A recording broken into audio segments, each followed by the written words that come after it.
Right now we are joined by Mr. Ben Getz from Urban Harvest, and he's here to talk about companion planting this morning. Now, he was here last week giving us some tips when it comes to harvesting the fruits of your labor, and he came in and he also harvested some of these plants because we like to use fresh ingredients from our garden in our cooking segments here on Expresso. But today, as I've said, it's all about companion planting, which is very important if you want your garden to grow to its full potential. Ben, good morning, man. Welcome. Morning. Thank you. You've been doing fantastic because our garden literally exploded into an urban jungle, I can say, over the past couple of weeks. Well done, man. Thank you. So you've came in, you've harvested, we've used some of the fresh ingredients already, but it comes time to planting again. But this is where it becomes important, companion planting. Yes. What exactly is that? Companion planting is a way of planting, and it's essentially the way that we have already planted the garden. It's a way of planting where you can bring a lot of variety together. So planting a lot of different plants in one small space rather than planting the same plant. So instead of having a field or a bed of just broccoli, you can have broccoli and leeks. That way you can fit more together in a small space and eat a greater variety, especially when your space is limited. Do the plants actually benefit each other if you plant it like that? Absolutely. As far as I'm concerned, it's essential to use companion planting, not just because of the space saving, which I've just mentioned, but also because it helps to keep the soil healthy and it helps to keep pests away from the plants.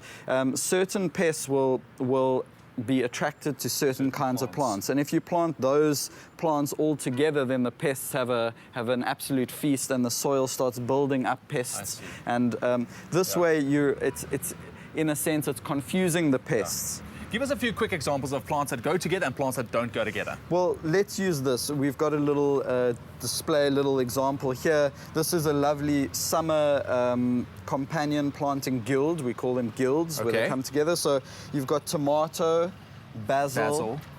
Marigolds, and this one's a chili, which we're going to plant in a few minutes. On this side, we've got eggplant or brinjal. This is also chili. And in between the eggplant, we've got bush beans, which is also known as green beans, the normal green beans.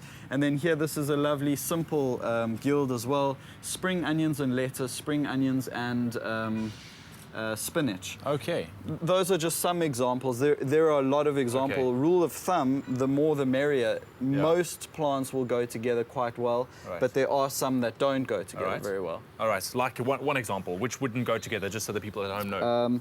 Beans tend to not go well with the onion family. All right. But that's one example. Tomatoes and potatoes. All right. Don't like so obviously it takes a little bit of a research, before you go ahead and plant. Okay, so now it comes to the actual planting. Yes. What's the correct way? How are we going to go planting? Okay, so one thing I'd like to mention, we've got two different kinds of mulch. Yes. I've mentioned mulch a few times. In this case, we've got straw. So the first thing is your soil's prepared. You've got to open up the straw. Okay. You don't want to plant into straw. You want to plant into it.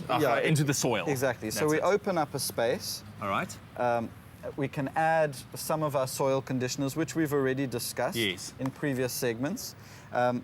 Just make sure that the roots are facing down and tuck the roots in. Bring the soil in around the roots. And then, quite important, a little bit of an anchoring, just a gentle push down. And then bring the mulch close in again. All right. I'll do it just one more here, a little bit more quickly. Pop this one in. That's fantastic. While you do that, when it comes to planting, let's say, things like your basil, your spinach, can you plant it all year round, or does it adhere to what we call seasonal planting? Definitely, there are some veggies which you can plant all year round, most leaf crops, salad crops, but there are also veggies. Most of the fruiting vegetables are normally summer crops, so tomatoes are fairly new from spring onwards, the same with the basil, even chilies.